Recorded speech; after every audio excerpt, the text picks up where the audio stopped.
ನಮಸ್ಕಾರ,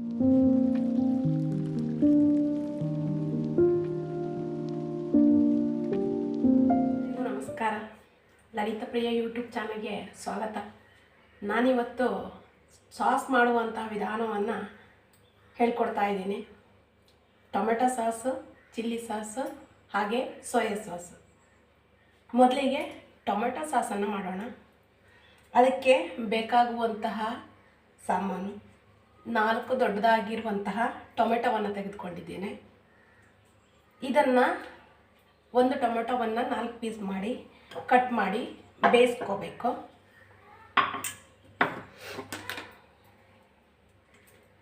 ಈ ರೀತಿಯಾಗಿ ಟೊಮೆಟೊವನ್ನು ಕಟ್ ಮಾಡಿ ಒಂದು ಪಾತ್ರೆಯಲ್ಲಿ ಹಾಕಿ ಬೇಯಿಸ್ಕೋಬೇಕು. ಹೀಗೆ ಟೊಮೆಟೊ ಬೇಯಿಸುವಂಥ ಪಾತ್ರೆಯಲ್ಲೇ ಹಸಿಮೆಣಸಿನ್ಕಾಯಿಯನ್ನು ಕೂಡ ಬೇಯಿಸ್ಕೊತಾ ಇದ್ದೀನಿ. ಹಸಿಮೆಣಸಿನ್ಕಾಯಿ ಬೇಯಿಸುವಾಗ ಇದರ ತೊಟ್ಟನ್ನು ಮುರಿಬಾರ್ದು, ಹಾಗೆಯೇ ಬೇಯಿಸ್ಬೇಕು. ತೊಟ್ಟು ಮುರಿದ್ರೆ ಅದರ ಖಾರ ಎಲ್ಲವೂ ಕೂಡ ಟೊಮೆಟೊ ಜೊತೆ ಮಿಕ್ಸ್ ಆಗಿಬಿಡುತ್ತೆ. ಹಾಗೆಯೇ ಒಂದು 5 ಎಸಳು ಬೆಳ್ಳುಳ್ಳಿಯನ್ನು ತೆಗೆದುಕೊಳ್ತಾ ಇದ್ದೀನಿ. ಹಾಗೆಯೇ ಒಂದು ಸಣ್ಣದಾಗಿ ಹೆಚ್ಕೊಂಡಿರುವಂತಹ ಶುಂಠಿ, ಇವಿಷ್ಟನ್ನು ಹಾಕಿ ಒಮ್ಮೆಲೆ ಒಂದು ಪಾತ್ರೆಯಲ್ಲಿ ಹಾಕಿ ಇದನ್ನು ಬೇಯಿಸ್ಕೋಬೇಕು. ಒಂದು ಸ್ವಲ್ಪ ನೀರು ಹಾಕಿ ಇದನ್ನು ಬೇಯಿಸ್ಕೋಬೇಕು. ಬೇಯಿಸ್ಕೊಂಡಿರುವಂತಹ ಟೊಮೆಟೊ ಈ ರೀತಿಯಾಗಿ ತಂಡಾಗಲು ಬಿಟ್ಟು ಈ ರೀತಿಯಾಗಿದೆ. ಇದನ್ನು ಈಗ ನಾವು ರುಬ್ಕೋಬೇಕು. ಹಾಗೆಯೇ ಹಸಿಮೆಣಸಿನ್ಕಾಯಿಯನ್ನು ಸಪ್ರೇಟಾಗಿ ತೆಗೆದಿಟ್ಕೊಂಡಿದ್ದೇನೆ. ಇದನ್ನು ಸಪ್ರೇಟಾಗಿ ರುಬ್ಕೋಬೇಕು. ಈ ತೊಟ್ಟನ್ನು ಮುರಿದು ತೆಗೆದು ಆನಂತರ ಅದನ್ನು ಗ್ರೈಂಡ್ ಮಾಡಬೇಕು. ಈಗ ನಾನು ಟೊಮೆಟೊವನ್ನು ರುಬ್ಕೊಂಡಿದ್ದೀನಿ, ಬೇಯಿಸಿದ ಟೊಮೆಟೊವನ್ನು. ಹಾಗೆಯೇ ಚಿಲ್ಲಿಯನ್ನು ಕೂಡ ರುಬ್ಕೊಂಡಿದ್ದೀನಿ. ಇವೆರಡನ್ನು ಒಂದರಲ್ಲೇ ಹಾಕಿ ಬೇಯಿಸಿದ ಕಾರಣ ಏನು ಅಂತಂದರೆ, ಒಂದು ನಮ್ಮ ಸಮಯ ಉಳಿತಾಯ ಆಗ್ತವೆ, ಹಾಗೆ ಎರಡನೇದಾಗಿ ಗ್ಯಾಸು ಕೂಡ ಉಳಿತಾಯ ಆಗ್ತವೆ. ಹಾಗೆ ಅವೆರಡನ್ನು ಕೂಡ ಒಂದರಲ್ಲೇ ಹಾಕಿ ಬೇಯಿಸ್ಕೊಂಡಿದ್ದೀನಿ. ಈಗ ಅವೆರಡನ್ನು ಕೂಡ ರುಬ್ಬಿ ಒಂದು ಚಿಕ್ಕದಾದಂತಹ ಚಹಾ ಸೋಸುವ ಜರಡಿಯಲ್ಲಿ ಇವೆರಡನ್ನು ಕೂಡ ಸೋಸ್ಕೊಂಡಿದ್ದೀನಿ.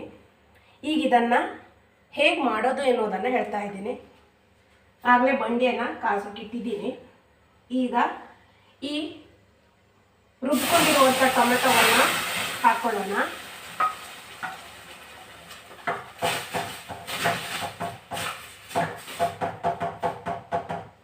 ಹಾಗೆ ಇದಕ್ಕೆ 1 ಸ್ಪೂನ್ ಆಗುವಷ್ಟು ಸಕ್ಕರೆಯನ್ನು ಹಾಕ್ತಾ ಇದ್ದೀನಿ.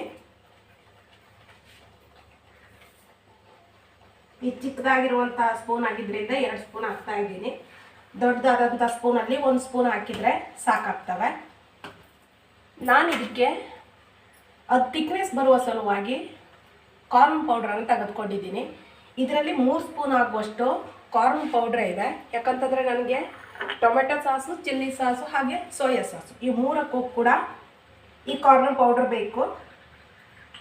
1 ಸ್ಪೂನಿಗೆ 2 ಸ್ಪೂನ್ ಆಗುವಷ್ಟು ನೀರನ್ನು ಹಾಕ್ಕೋಬೇಕು. ಈ 3 ಬೇಕಾಗುವಂಥ ಕಾರ್ನ್ ಪೌಡ್ರನ್ನು ಒಂದೇ ಸಲ ನಾನು ಮಿಕ್ಸ್ ಮಾಡ್ಕೊತಾ ಇದ್ದೀನಿ.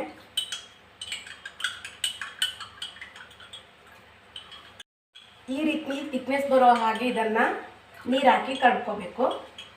ಈಗ 2 ಸ್ಪೂನನ್ನು ಇದಕ್ಕೆ ಆ್ಯಡ್ ಮಾಡ್ತಾ ಇದ್ದೀನಿ.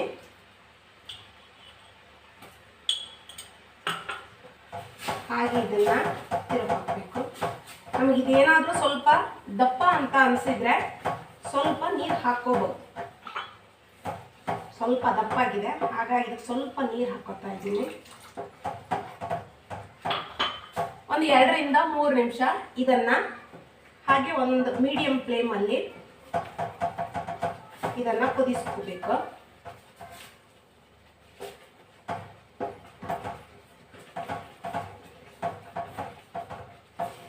ಟೊಮೆಟೊ ಸಾಸ್ ಈಗ ರೆಡಿ ಆಗಿದೆ. ಈಗ ನಾವು ಚಿಲ್ಲಿ ಸಾಸನ್ನು ರೆಡಿ ಮಾಡ್ಕೊಳ್ಳೋಣ. ರುಬ್ಬಿಕೊಂಡಿರುವಂತಹ ಚಿಲ್ಲಿ ಇದನ್ನೀಗ ಪ್ಯಾನ್ಗೆ ಹಾಕ್ತಾ ಇದ್ದೀನಿ.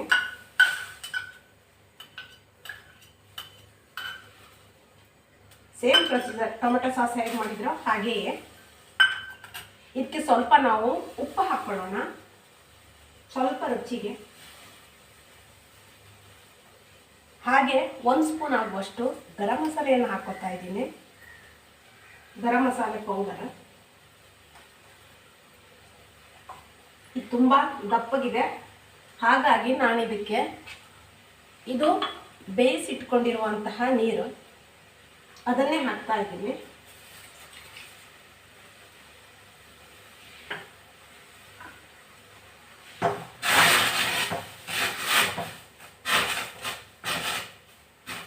ಕುದಿಯೋಕೆ ಸ್ಟಾರ್ಟ್ ಆಗಿದೆ.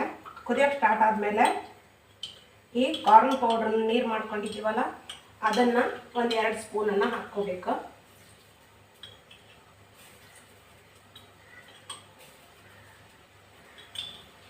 ಹಾಗೆ ಇದಕ್ಕೆ ನಾನು ವಿನೇಗರನ್ನು 1 ಸ್ಪೂನ್ ಮಿಕ್ಸ್ ಮಾಡ್ತಾ ಇದ್ದೀನಿ.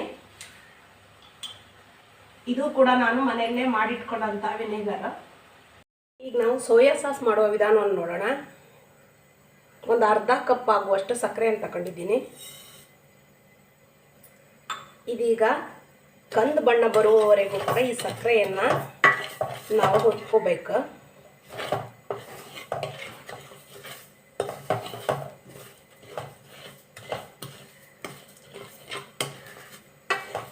ಈ ರೀತಿಯಾಗಿ ಹುರ್ಕೋತಾ ಬರಬೇಕು. ಸ್ವಲ್ಪ ಲೋ ಫ್ಲೇಮಲ್ಲೇ ಇಟ್ಕೋಬೇಕು. ನಾನು ಸ್ವಲ್ಪ ಸಕ್ಕರೆಯನ್ನು ತಗೊಂಡಿದ್ದೀನಿ. ನಾನೀಗ ಮಾಡಿರುವಂತಹ ಟೊಮೆಟೊ ಸಾಸ್ ಆಗಿರ್ಬೋದು, ಚಿಲ್ಲಿ ಸಾಸ್ ಆಗಿರ್ಬೋದು, ಸೋಯಾ ಸಾಸ್ ಆಗಿರ್ಬೋದು, ಇವೆಲ್ಲವೂ ಕೂಡ ಫ್ರಿಜ್ಜಲ್ಲಿ 1 ತಿಂಗಳವರೆಗೂ ನೋಡಿ ಈ ರೀತಿಯಾಗಿ ಬ್ರೌನ್ ಕಲರ್ ಬರುವವರೆಗೂ ಕೂಡ ಇದನ್ನು ಹುರ್ಕೋತಾ ಹೋಗಬೇಕು. ಈಗ ನಾನು ಇದಕ್ಕೆ ಒಂದು ಅರ್ಧ ಕಪ್ ಆಗುವಷ್ಟು ನೀರನ್ನು ಹಾಕ್ತಾ ಇದ್ದೀನಿ.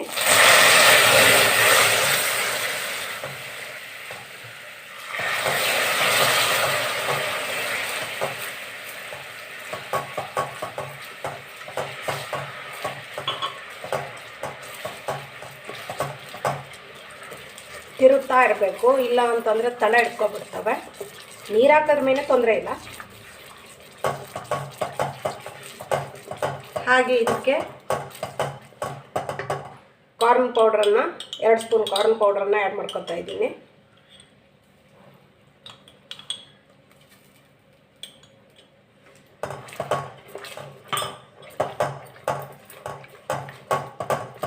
ಈ ಕಾರ್ನ್ ಪೌಡ್ರ್ ಥಿಕ್ನೆಸ್ ಬರೋ ಸಲುವಾಗಿ ಹಾಕ್ತಾ ಇದ್ದೀನಿ.